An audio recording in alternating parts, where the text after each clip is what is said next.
Alright, hi, today we're going to start up here at the tongue jack of your unit. So it's got two switches, one for turning the light on and off for disconnecting and hooking up in the dark. And then you've got your motorized tongue jack button here. Down's going to extend the jack, it's going to raise the front end up. If you hit the retract button, it's going to lower the front end down. That's for hooking up and disconnecting to your truck as well. Below that, you've got your 7-way. That's going to connect to the truck to give you your running lights, your brake lights, your turn signals, and it's going to charge the battery for you when it's plugged in.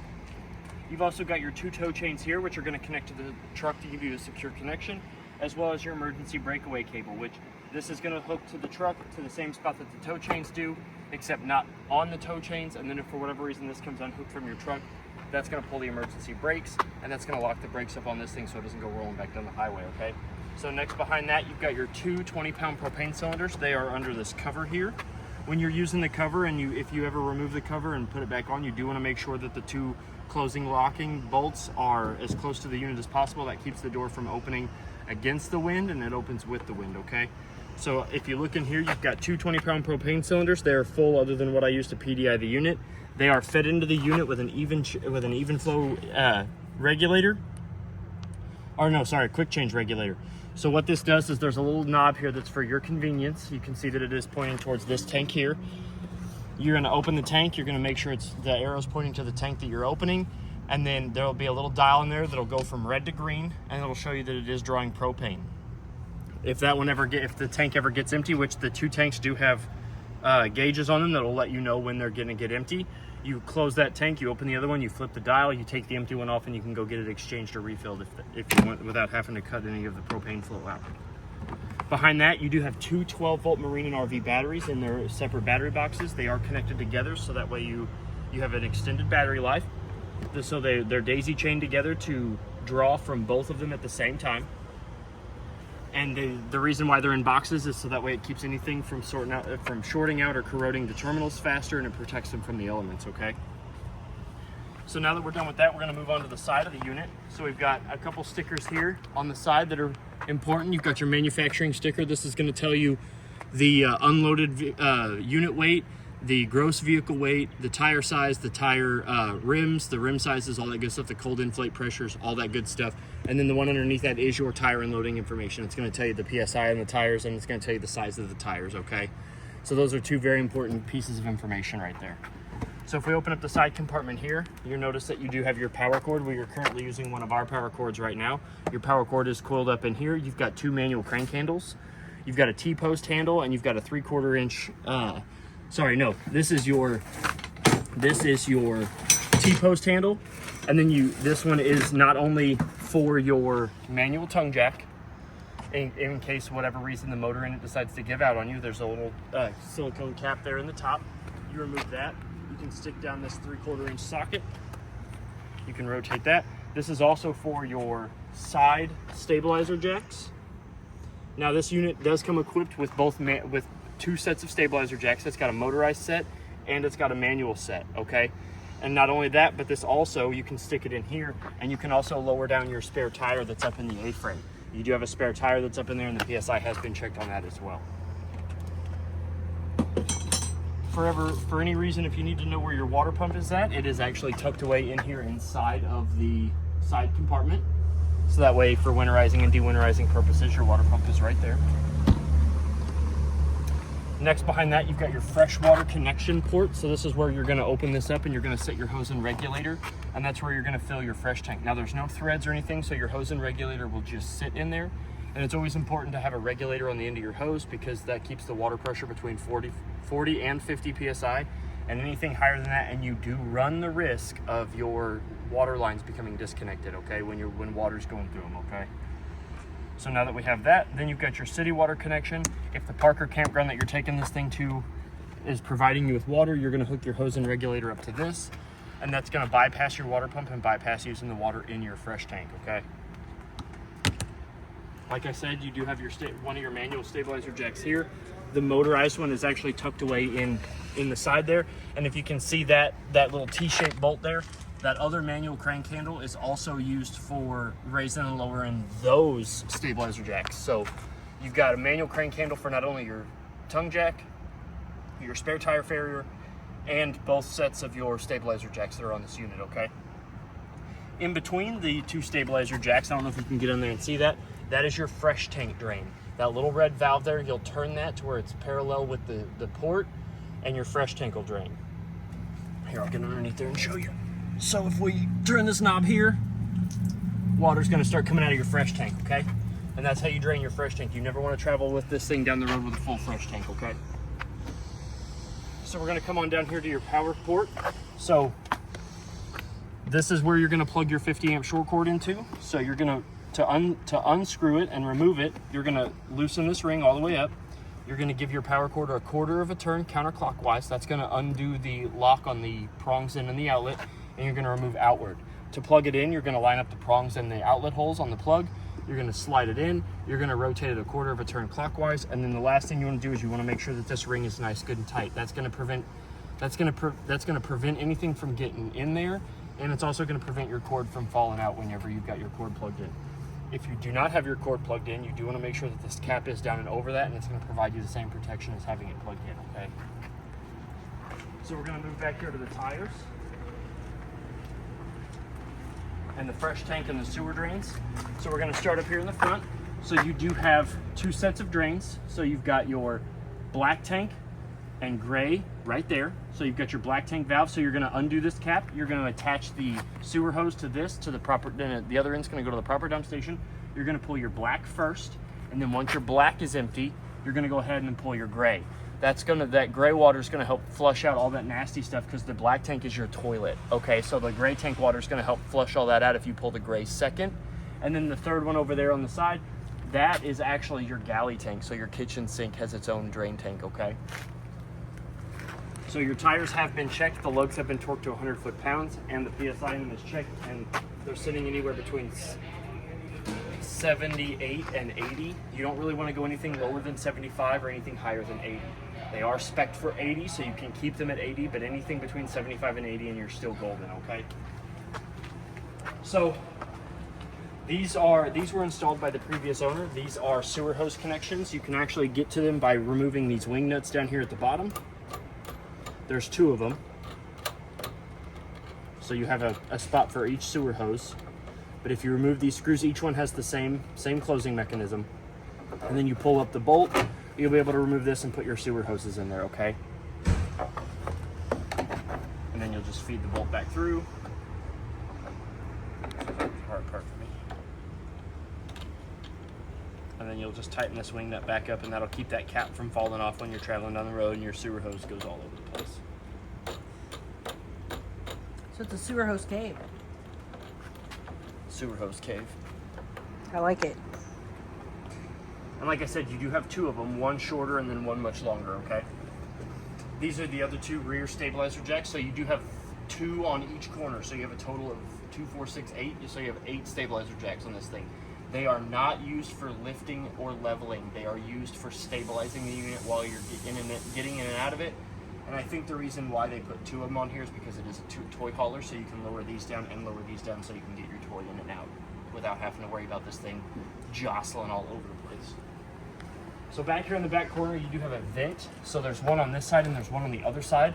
What these are for is you can actually open them, and they will either open outward towards the front or outward towards the back.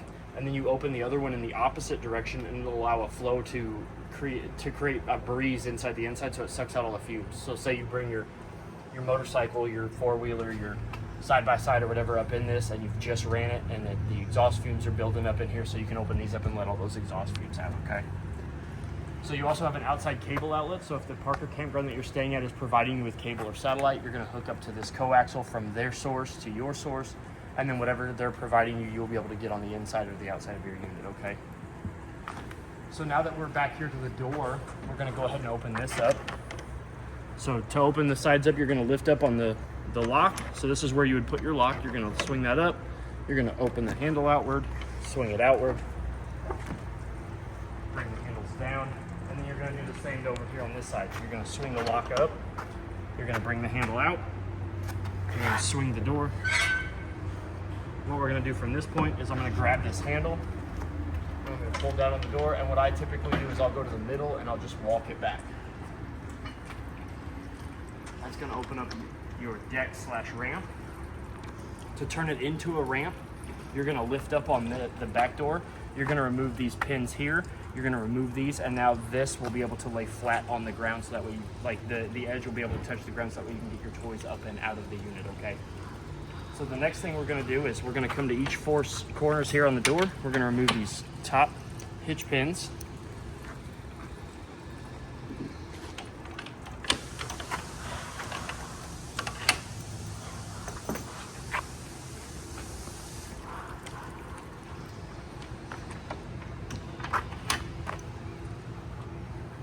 You don't want to remove the bottom ones because that's what's keeping the gates secure to the ramp.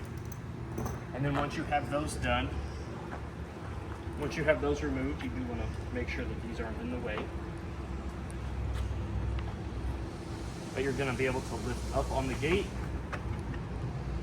and then you can swing out the front door. Now it does say lift before pivoting, so you do want to pick up on it, and then those are going to sit right in those seats, and then you can push down on it. And then the same goes for this side. Lift up, keep this thing up, set it down, and then what you're going to do is you're going to pick up on this one, and these are going to interlock. So you're going to be able to set them down, and then what you're going to do is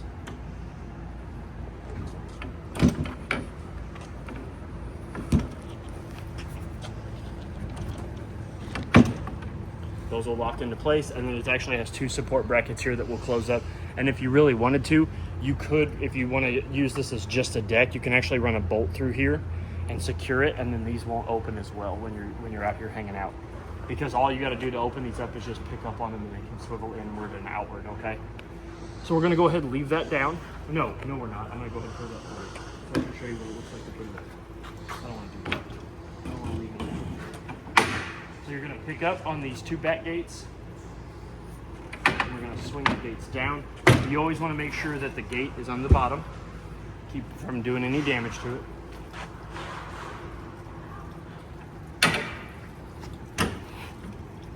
And then from here, all we're going to do is we're going to put those hitch pins back in the top.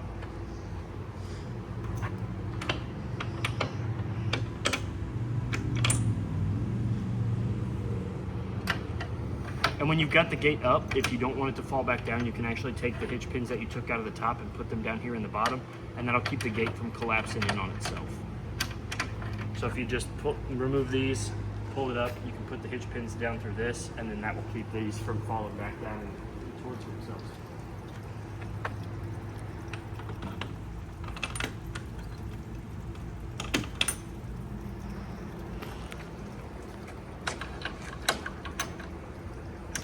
And then once we have the gate secured, we're going to lift up. We're going to walk it in just a little bit, and then what we're going to do is we're going to make sure that that chain, that braided steel rope, doesn't get caught in the door jamb when we're closing the door. So once we have that secured, we're going to bring the handle back around. Slide that down, and we can slide the lock back down. Same goes for the side.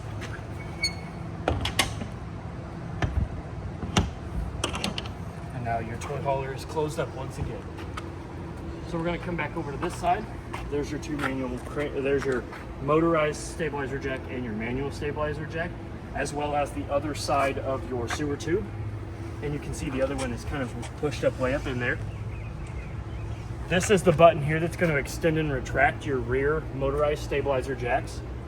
And like I said, if for whatever reason this button doesn't work with the motors, you do have a manual way to raise and lower those as well with one of those crank handles in there.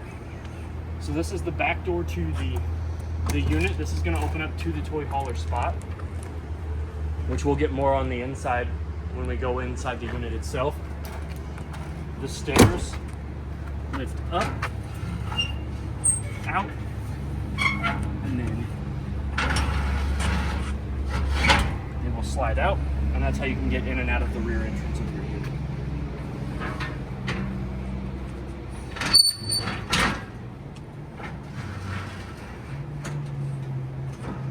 Slide in like so. The 2 tires on this side, the PSI has been checked. They're sitting anywhere between 78 and 80, and the lugs have been torqued to 100 foot-pounds as per the stickers on the side of the unit. You've got an outside shower here, which let me go get my keys real quick. Hold on, I got some. You got your keys on you, Patty? I do. Right in my pocket. I put them up on my toolbox. Thank you. So, this is a 751 key that'll be on your keychain. It's the only one that doesn't have a plastic head on it. So you do have an outside shower, which will come out. You can shower off your feet, make sure you're all clean after spending the day at the beach or out in the mud. You got hot on the left and cold on the right. And then if you want to go hands-free, you can set the shower head in the little faucet there. You'll be able to shower and stuff like that.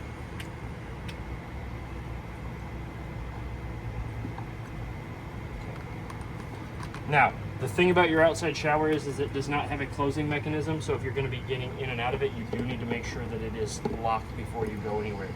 There's nothing to keep that door closed while you are using it, while you're not using it. So you do want to make sure when you're done that you tuck that all back up in there, that you close that back up, okay? Thank you, sir.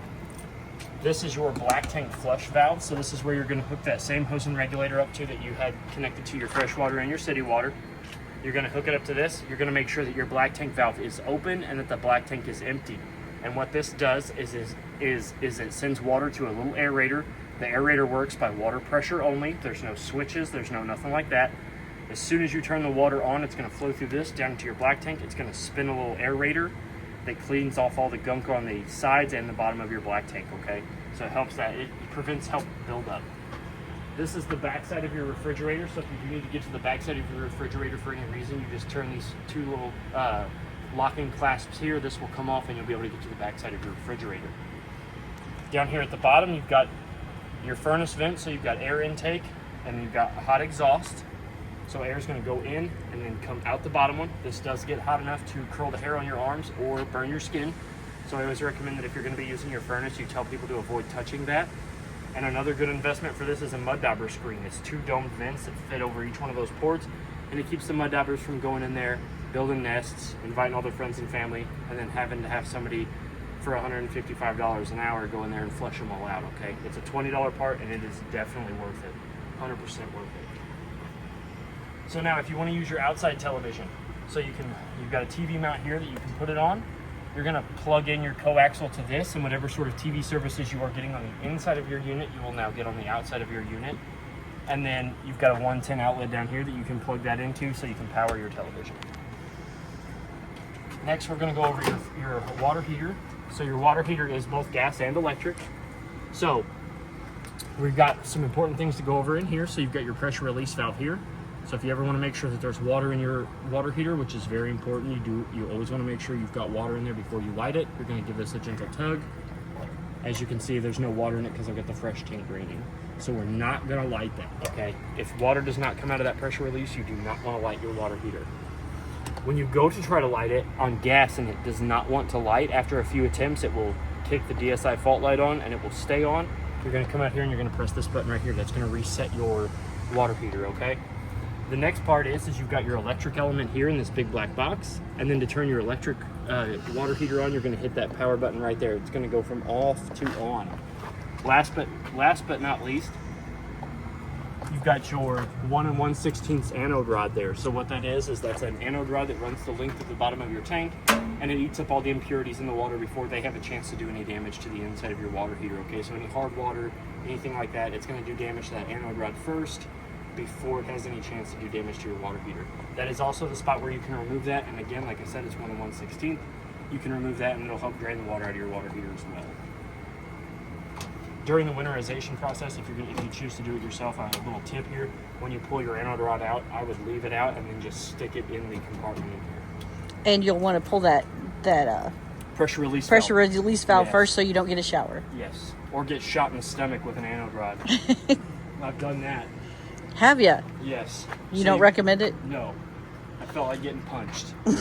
So you've got your front manual crank handle and your front motorized, not crank handle, front manual stabilizer jack and front motorized stabilizer jack. So again, this is the button that's going to raise and lower the motorized one, and like I said, that's a 3/4 inch socket. That manual crank handle that's in the front compartment that'll raise and lower those up as well. We've got our door side compartment. If we open that up, you can see that it goes all the way through to the off door side. And you've got another manual crank handle right there as well. That's a much longer one that you can use for the stabilizer jacks. And then you've got your button for Yes. your other one. Yep. And then both of your side door compartments open, and they can stay open with a cinch. So you're going to open the door, you're going to lift it up, you're going to open that up, and you're going to cinch that open. And then you do have a light in here that you can push, and that'll turn on, turn off.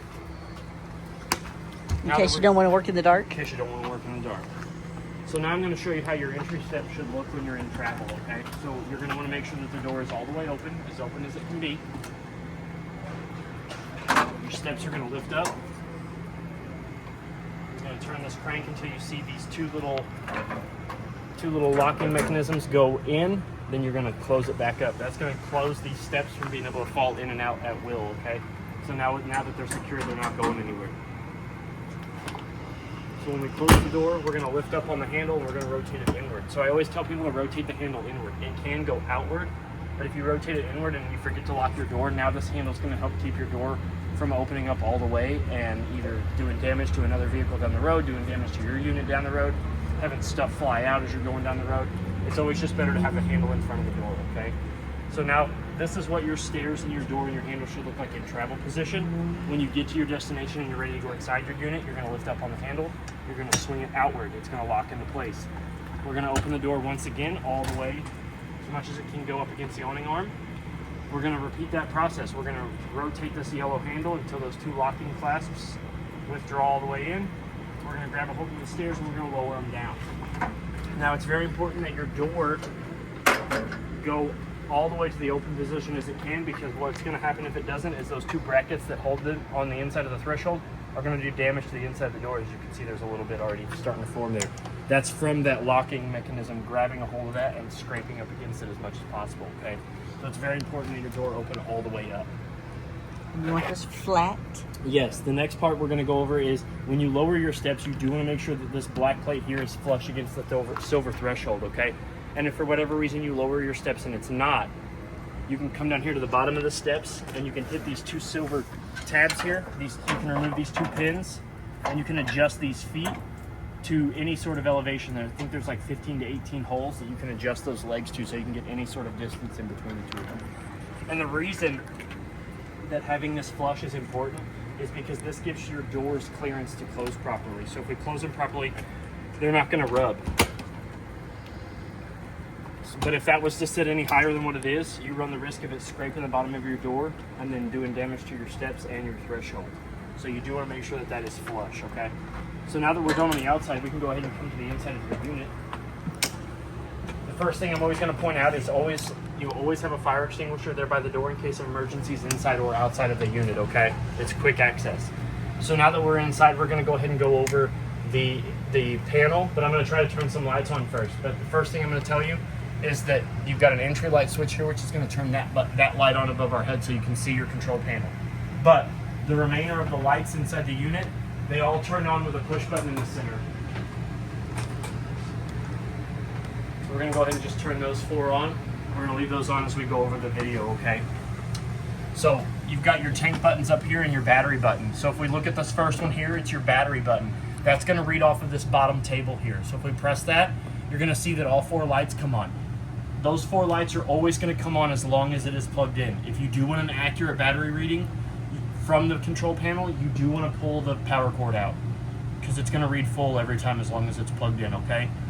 The next button here is your fresh tank button. That's going to read off of the tank table.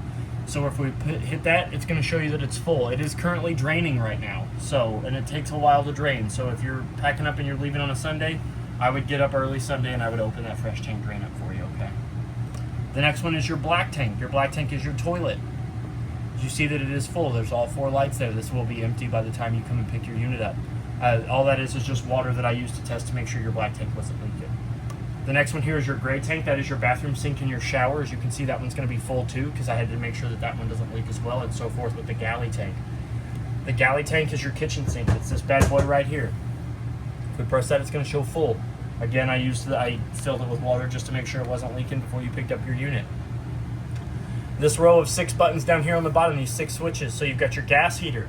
So what you're going to do is you're going to flip this on.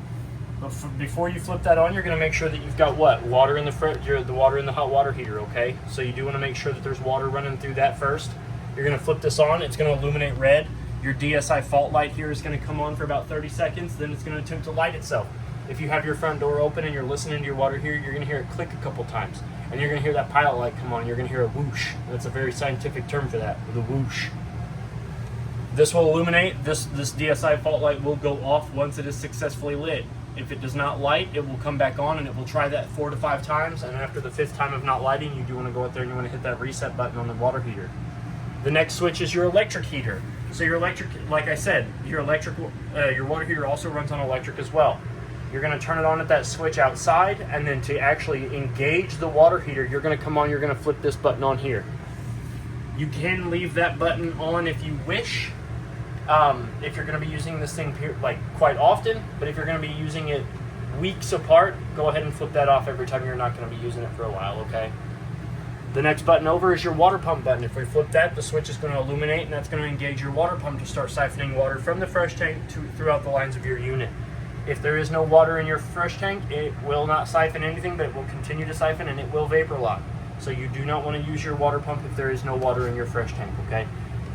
You've got your entry light, which if we flip that, you're going to see that it's going to turn off that main light above our head.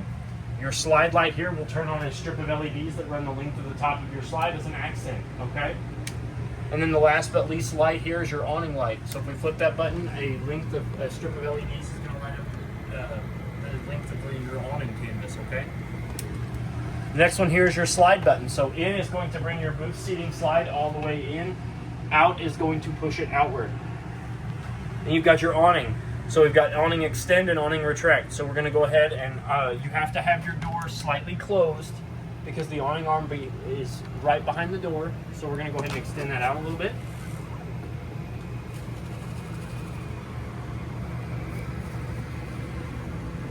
Now, the awning is one of the most expensive repairs on your unit, okay? So you do want to make sure that if you're going to step away from your unit for more than 5 minutes that you bring your awning back in.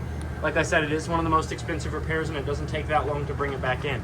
A stiff breeze, a loose branch can poke holes in your canvas, and then it needs to be repaired. It is no longer functionable. When you extend your awning all the way out, you do notice that it does have a skirt that hangs down. You do want to make sure that that skirt is as parallel with up and down as it can be. Okay, you do want to make sure that it is as horizontal as it can be, and I meant to say perpendicular with the awning canvas as much as it can be. That's going to provide the skirt with the optimum amount of protection, and it's going to provide your canvas at the top with the proper amount of slack that it needs to not get ripped off of the tube or the unit with a strong breeze. Okay. Now the two bottom arms of your awning arms, you have the two center support arms. The bottom one there with the silver bolt in the middle of it. You can actually manipulate those by pulling down on them, and it creates a steeper pitch on either the back side of the awning or the front side of the awning in case of sun or rain is coming in either one of those directions. And you can actually pull down on both of them to create a steeper pitch on the whole awning in case water or sunshine is coming too far in at you from the side of the unit. That way you can protect yourself from that as well. But now that we're done with that, I'm going to go ahead and I'm going to retract your awning all the way back in. Like I said, it doesn't take that long to bring it all the way back in. I know it seems like it's going slow, but that's all right. It's pretty fast. But you do want to make sure that you bring this in whenever you're not using it, okay?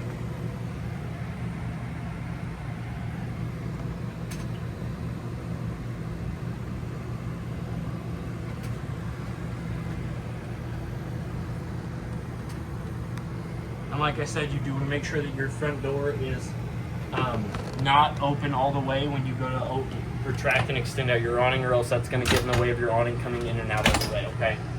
So now we're going to make our way through the kitchen, all the way through the back, all the way up to the master bedroom and the entertainment center. So you do have your big kitchen here, so you've got a cutting board / more sink storage, standard kitchen stopper, nice big basin sink. Your faucet is hot all the way to the left, cold all the way to the right, and to draw water you're going to pull the handle towards yourself, okay? It does swivel. You've got a paper towel holder up here, as well as a manual push button light above the sink, and but next to that you do have a 110 GFCI protected outlet. Above that you do have plenty of cabinetry up here that you can store your appliances, your plates, your all kinds of good stuff. You've got a Furion glass spin top microwave, just like the microwave at home. It's got all the same forms and functions. Below that, you've got your range vent and light, so your stove light. You've got your Furion stove, so this glass top is designed for protection and counter space only. You cannot cook on it. It does get hot, but it will not boil water. It will shatter if you get it too hot. So what you're going to do is you're going to lift up on the first panel, lift up on the second panel, creating a backsplash. Then what you're going to do is you're going to come over here to this switch. You're going to turn it to the single one line. That's going to light up your burners. Then what you're going to do is you're going to push in. You're going to rotate to where the little white arrow is matching the black flame symbol. You're going to turn your striker knob here. You're going to hear it click. Your burner's going to come on. You're going to hold that for about 3 to 5 seconds to let the thermocouple get nice, good, and hot. Then you're going to release. And then once you have one lit, the other two are pretty easier to get going, okay? And you can manipulate that to your temperature. Now, to turn them off, you just rotate the knobs to off. And before you lower that backsplash down, you do want to make sure that your stovetop is pretty cool. Because, like I said, if this does get too hot, it is tempered, but if it does get too hot, it will still shatter, okay? So next we're going to go to your oven. So to turn your oven on, you're going to go from the single line, you're going to press and go to the dual lines. You're going to always open up your oven door first. This is the first step you should always do. You never want to try to light your oven with a closed door, okay? So then you're going to push in on the oven knob, you're going to rotate to the flame, then you're going to turn that striker knob. You're going to watch your pilot light spark until finally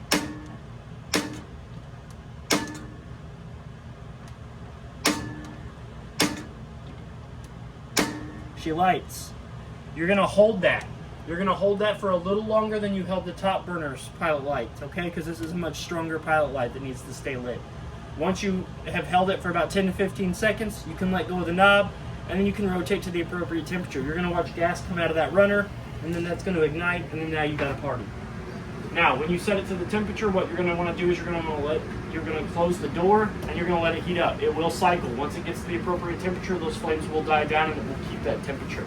To turn it off, you're just going to rotate the knob to off, and then to cut the flow of gas and to turn the LEDs off, you're going to flip the button over here on the right to the neutral position, which is O for off. It's the easiest way I can remember that. Down below the sink, we've got plenty of under storage. You also have access to your hot water heater down there. So it's very important that I pointed out your hot water heater in your water pump, because those are used for winterizing purposes. If you want to try to winterize it yourself, there's some bypass valves on there that you'll need to turn, or you can just bring it here and have us do it for you. Underneath the stove, beside that cabinetry, you've also got your fuse panel and breaker box. So you've got your fuses panel here. They are a auto detect fuse panel, so for whatever reason any one of these blows, a red LED will illuminate next to it to let you know which exactly one is blown. When it comes to your breakers, the most important breaker that you will commonly deal with is your GFI breaker, which is this 15 amp guy right here. This will go into bypass, which will go halfway down. Anytime any of your breakers are tripped and they go into bypass, you always want to make sure that you flip them all the way off first and then all the way back on. You never want to go from bypass to on. They're not going to work. So it's always bypass, off, all the way back on. The reason why I say this one's the most important is because any of your outlets that are GFCI protected, any of them get water or moisture in them, that bad boy's going to trip. That keeps your GFI on its own separate breaker so that we don't have to worry about your whole unit getting short-circuited if water gets in any of your outlets, okay? So past that, we've got your fridge-freezer combo. So up here at the top, you've got your freezer. Pretty big freezer, does get nice and cold. That felt good. Underneath that is your fridge. So, by the way, to open your fridge and freezer, you do have to push these paddles here on the side of the door. If you don't and you start wrenching on them, you run the risk of breaking them, and then your refrigerator or freezer door will not seal properly, and then you'll have a big old mess. Plus it won't lock properly going down the road, and Yep. then all of your food and snacks will fall out. Yep. Nice big fridge. Now your controls for your fridge, I'm going to open up both of these real quick. Your controls for your fridge are right here in between the freezer door and the fridge door. So you've got your on and off button. You've got your mode, which is electricity or gas. So say, you want to use this thing as you're driving down the road, you can turn it to gas, let it cool up. Or if you don't want to use your electric, you can flip it to gas. And then your temperature set button here If you're out riding your UTV, ATV, whatever, and you're out boondocking, you can switch it to gas. Mm-hmm. And then this is your temperature control button. There's 3 settings: low, medium, and high. I mean, if it was me, I'd keep it on high all the time. I always want my ice cream super cold. Always want my beer super cold. We'll go ahead and close that back up. Down there is the backside of your furnace. Like I said, that is where a majority of your heat is going to come out of. And then above this, the refrigerator, you do have above head storage for like your plates and your all that good stuff. Pantry for dry goods. So back here in the bathroom, you've got you've got a light switch over here actually that'll turn on these lights. But if you ever come into your camper and you turn the light switch on in here and one of them doesn't come on, don't fret. Always troubleshoot. Make sure that they are in the on position. That's the only way they're going to work off of the switches, okay, is if they're in the on position. So underneath that light, you do have a medicine cabinet with a safety back mirror, so that way you don't have to worry about it shattering. If it does break, it's not going to explode into a million pieces. You've got a master GFCI circuit right there. So again, if any of your GFCI circuits or your outlets don't work, you come in here, you hit that test button. That's going to cut that circuit. That's going to pop that breaker. You can hit reset, and it will reset that for you as well. You've got your sink faucet here, which is hot on the left and cold on the right, as well as space down here at the bottom. And there's your sink stopper. With your sink stopper. Over here on the left-hand side, you do have a shower. It's got a shower head up there with a button that you can cut the water from the faucet itself. I'll run it through that ring real quick. That ring, I always like to put them back through that ring, because that ring, what that does is if you ever drop it, it doesn't go down all the way to the floor. It's like you're up here showering and you drop it. Oh no! Now it just hangs out up here at the top. So you've got hot down there on the left and cold on the right, as well as your shower stopper that just fits in there just like the sink stopper does. In case you want a tiny, tiny bath. In case you do want a tiny, tiny bath. You've got a skylight so you can shower in the beauty of nature if you want to. And you've also got a ribbed counter spot there for your bar of soap. Your toilet here is a 2-portion valve toilet, so if you step on it barely, you put a little bit of pressure on the pedal, water will start to fill the bowl. If it gets, you say you got to get something out of there real bad, you let that water build up and then you floor it, and then that'll all drain out into your fresh tank, okay? Time to flush, time to floor it. Yep. Your shower curtain here is tucked away inside of a little Velcroed cinch, so you can pull that down and you'll be able to run your shower curtain open. And the previous owner did install a couple of hooks so that way you can hang up like your loofah, your sponges, your rags, your towels, stuff like that. And then up here at the top, in case things get real hairy, say you had a really crazy weekend, you ate a lot of red meat, a lot of baked beans, you can open this up, hit this button here, and it'll suck out all that fume. But there is no max air cover on this, so I'd always recommend that if it's raining, you don't want to open this up unless you're willing to get wet. So now we're going to come here to the back. This is your toy hauler section / lounge / other bed area. So we're going to go ahead and I'm going to close the door and we're going to go over all this stuff in here. So first off, we're going to turn some lights on. So you do have 4 lights in here that are all manual push button. We're going to turn on those to give us a little bit of light. We're going to go over it. It looks like the previous owner did install some broom handle or mop handles. So you just stick your broom handle in there. It'll keep it up. This is the top vent that's the sister vent to the one over there. So you're going to squeeze the handle. It's got a black trigger. You're going to squeeze it. You're going to see that rod extend back outward. And you can open this vent up. Like I said, if you're traveling down the road and you've got a toy in here, you want to make sure that this vent is open this direction to let air come in as you're traveling down the road. And then you'll open the other one to where it's opening that direction. So that way you get a breeze coming in here, sucking out the exhaust fumes and pushing them out that way, okay? Looks like they put another paper towel holder there. Like I said, this is the door to the outside of your unit. You also have a fire extinguisher next to this door as well in case of emergencies. You have another GFCI protected 110 outlet there with the test and reset buttons. You've got a window over here with a window shade. The window shade's pulled down. To open the window, you're going to grab this rectangle, you're going to pull towards yourself, and then you can slide the window and the screen towards the front of the unit. We went over how the door operates. Your 2 couches here also turn into beds, 1 single bed. So what you're going to do is you're going to grab the back, you're going to rotate it outward, it's going to lay flat, and then the same goes for this one. So if you do not have a toy in here, and if you want some support, you put those legs down. Yes, you do extend those legs down, but and you can lay this flat, and now you've got a big queen sized, or king size? I think it's queen. I think you're right, I think it is queen. Big queen size sleeping area. Like I said, you saw that it also had the 2 couch capabilities, and to do that, you just rotate those necks back up. But what we're gonna do is I'm gonna show you that these actually do just fold up. So if you do wanna store a toy in here, you're gonna fold them up. These are the legs she was talking about. So now that we have them up, I can show you. You're gonna push it on the ball there. That ball's gonna rotate and lock into place. These also have those. So you're just gonna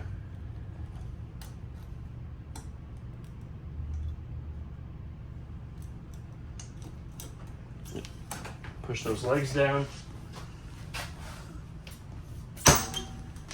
And then the customer left these like pads here, which I recommend using because the ties can do damage to that. So you're gonna tuck those in. And it does have a clasp down here. So you're gonna bring that up. You're gonna clasp that into place. And if it ever gets too loose, you can tighten them back up.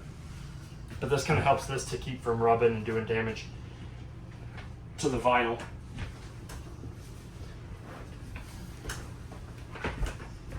Same goes for this side over here. Make sure the legs are in. I got it if you need 2 hands. I just can never get my finger in those holes very well.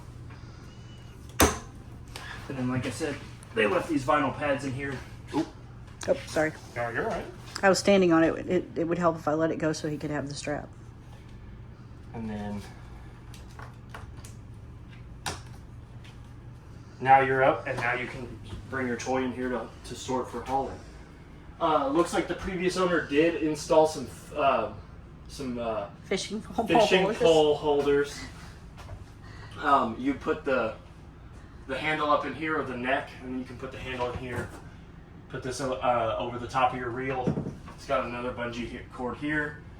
They got some storage racks here. It looks like that's also the spot for your TV, so you could actually move this if you wanted to, because that's your TV mounting bracket right there. This is a hard part of the wall. It's got a wood backer, so you can put a TV mount up there.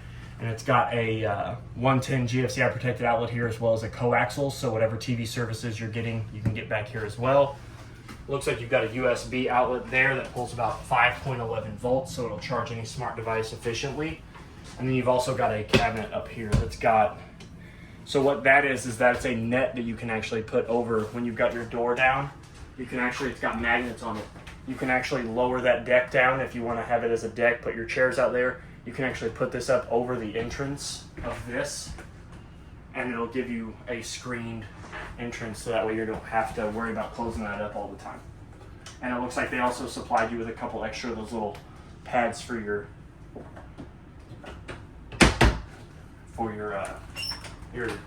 chairs and bed.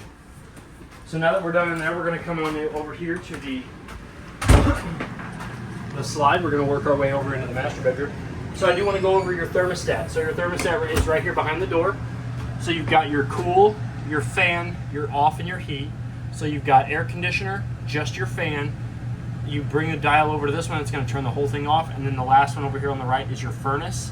And you got your fan control. So you've got high, low, auto, and then low and high on. I never recommend low anything, either low auto or low high. Never, never.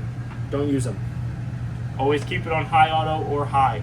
And if you're going to keep it on high, don't keep it on high for like multiple days. Turn it on to high auto once it cools down. Say, you've been outside playing, you're real hot, you crank this thing on high and leave it on, let the air blow, and then crank it on to high auto, because what that's going to do is it's going to get it to that temperature and then let it stay there. Okay? Down below that, you do have your LP detector. You're going to test that. What that does is that tests not only loose propane in the air, but also loose carbon monoxide. So it's good to test that about every 90 days. I recommend testing it every time you're going to use your unit. You're packing up for the weekend, come and hit that button, let it do its thing while you're packing up all your stuff. Okay? Watch for that solid green light. Once that solid green light comes back on, you're good to go. This black panel here will actually get you to behind the shower, so where the water lines go up into the shower head, the faucet, that'll actually get you in behind that for whatever reason. So you do have a big U-shaped booth dinette seat, which can turn into another sleeping addition if you want. So what you're going to do is you're going to take this table. I'm not gonna fold it in, but I'm going to show you how to do that. So you're going to lift up on this yellow tab here, and what you're going to do is you're going to securely put your feet on the bottom of this base, and you're going to push the table that direction.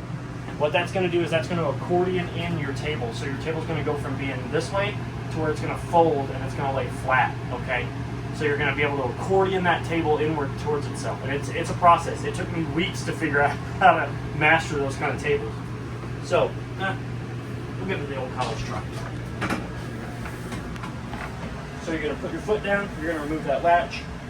What you're going to do, what I always do is I always put my foot here and I'll just grab it and then rotate it downward. And what that does is that accordions that down, folds that table in. And honestly, when you're in travel, you do want this table down, okay? You do not want to leave these kind of tables up because there's nothing to secure them to the floor. And if you hit a bump, that table's going to fall over and it's going to do damage to the table, the floor, the unit as a whole. So now once you have your table down, you're going to lift up on these cushions and the table is actually going to fit into, let's see if I can do this without another person. That table is going to fit there, and then you can rearrange these cushions in a manner to where you'll have another sleeping option. Now there's all kinds of different ways you can move these cushions around, so I'm going to leave that up to you to decide on how you want to do that. But you can remove all these cushions and rearrange them in ways that you can fit somebody sleeping or two people sleeping there if you want to. Okay. But like I said, it is imperative that when you're in travel that you do have the table down in this position. Okay. You do have a light above that and a push button so you can turn your sconce on and off. You've got two windows on either side of the slide that have that pull down shade. They open by pulling the rectangle outward and sliding them in towards yourself. And then the window here on the back side of the slide, I like to call these privacy windows because what they do is when you open them, they don't open very far, just enough to let some breeze come in, okay? And then if you do ever need to remove the screen, you can pull that white piece of plastic there and the screen will come out. And then it also has a shade that pulls down. And if for whatever reason any of the shades in your unit become loose or too tight, you can actually unscrew these bobbins here in the windows and you can rotate them, and then you'll be able to loosen and tighten the strings that hold these, that provide tension for the shades, okay? And then last but not least, in the slide, you do have a button that will turn on the accent lighting. Yeah. So you do have some accent lighting underneath your entertainment system here. You do have above head storage for all your entertainment needs. Great place for throw pillows. Oh, I love them. I love them. Your Jensen TV is hooked up. It does get about 39 antenna channels. This is the remote for that. This is the remote for your stereo system that is down here.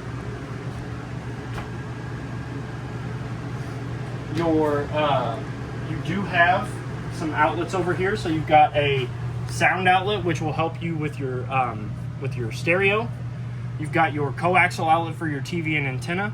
So, like I said, with there's an outlet on the outside for cable and satellite. So if the park or campground that you're staying in is providing you with those, you're going to want to turn this light off.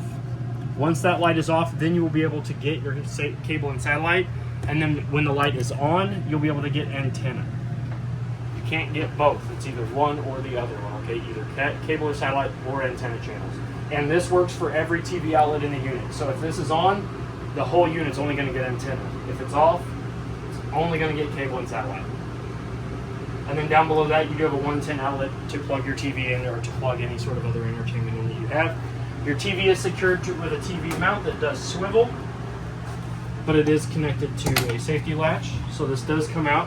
And say you want to watch TV from your booth seating, you can do that. But when you're in travel, you do want to make sure that it is back in the travel position, which is all the way up against the wall. And then what you're going to do is you're just going to cinch it for travel. You're going to seatbelt buckle it in, okay? Just like all your passengers, the TV has to be buckled in. Yes. Next, we're going to come down here to your stereo. So you do have two internal speakers here, as well as, nope, there's none in the ceiling, just here. So you're going to turn them on. You're going to hold the power button. You're going to press the power button. Holding it is to turn it off. It's going to welcome you. You've got all your buttons here. You've got your CD, your auxiliary, your AM, FM, your USB, or your Bluetooth. So it is Bluetooth capabilities. Speakers A is inside. Speakers B are the ones on the outside. You've got your equalizer buttons. All of your settings buttons here with your seek and finds and your volume controls. All of your memory and programmable buttons are right here, as well as quick charge and music. So it does have a quick charge for your phone as well as sleep, dim, and alarm. So you can set this to have an alarm clock on it as well. And then you hold it and it tells you goodbye. Underneath that, it's very friendly. Very friendly, is more storage. You do have a bench / storage here as well, so you can use this as like a bench or more cabinet storage. It's got storage underneath for your shoes, for some totes or whatever else, more throw pillows if you want. That bag there, that Keystone RV Company bag, that is your owner's packet bag. That's going to have all your paperwork and hardware and stuff in it for like the TV feet, all the hardware for your appliances, your stove, your microwave, your air conditioner, your refrigerator, all that good stuff is going to be in that. We also have a coat rack here, so you can hang up your coats or your hoodies or whatever else. Not needed today. Not needed today. Definitely not needed today. We're going to come into the master bedroom, so we're going to start off by, you do have a Vizio TV up in here, but there is no remote for it. So if you do have a smartphone, though, you can easily find a universal smartphone app. Just make sure that it is, unless you have Wi-Fi in your unit, just make sure it is a IF remote app, because any other remote app in the middle of the woods isn't going to work because it requires Wi-Fi to work, okay? So you do have a Vizio TV, same coaxial outlet here, same 110 to power it. Each side of the master bed does have a closet that you can open up. It's got a coat hanger in it, so you can hang up your formals if you don't like your clothes wrinkled. You've got above head storage for more throw pillows or trinkets. You got a light underneath that over the master bed, so you can read in bed if you want. Each side of the bed not only has a carpeted nightstand area, but it also has a 110 outlet there, and that is for any sort of CPAP machine or phone charger or alarm clock or any other sort of electrical device that you may need to help you sleep. This side has a handle. It does have a handle. If you lift that up, it's a surprise to the storage compartment. Oh, very cool. Yep. Super nice, secret. Big, comfy mattress. Yes. I love this thing. Very cushy. And then if we lift up on the mattress, oh, more storage. More storage. For more throw pillows. More throw pillows. Absolutely. And the cool part about this unit is if you ever do want to put a second air conditioning in it, it is prepped for one. Oh. As well as a vent fan in case, he's had too much red meat or beans for dinner and he's in here gassing you out of the bed. You can open this up. Just be warned, also it does not have a max air cover, so if you do open this up and it is raining, you are going to get wet. So if he's gassing you out, you do have an escape plan. Or you can yell for help. Or you can yell for help, yeah. You have through two the vent. push-button manual lights here and there.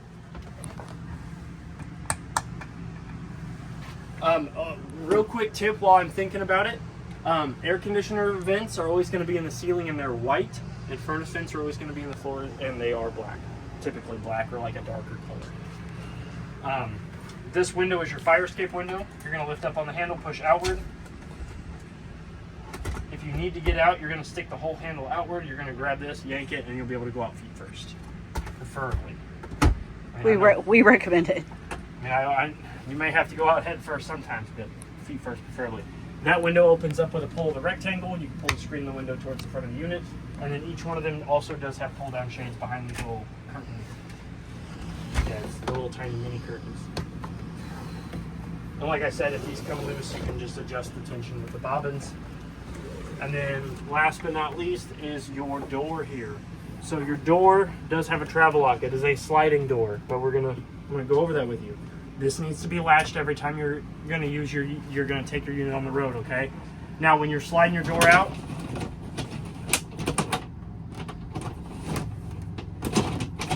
it does slide all the way against the wall, but when you slide it back in, you do not want to push it all the way out because it will come out of the track door down there.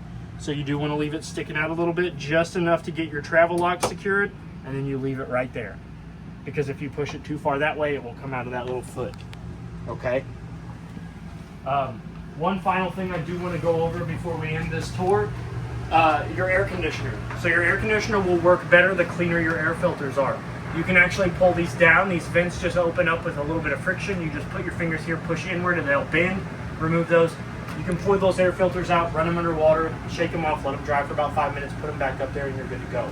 The cleaner those are, the better your air conditioner will work and the colder it will blow. Now, if you do want more airflow out of your center little smaller white vents, you'll close these dump vents here.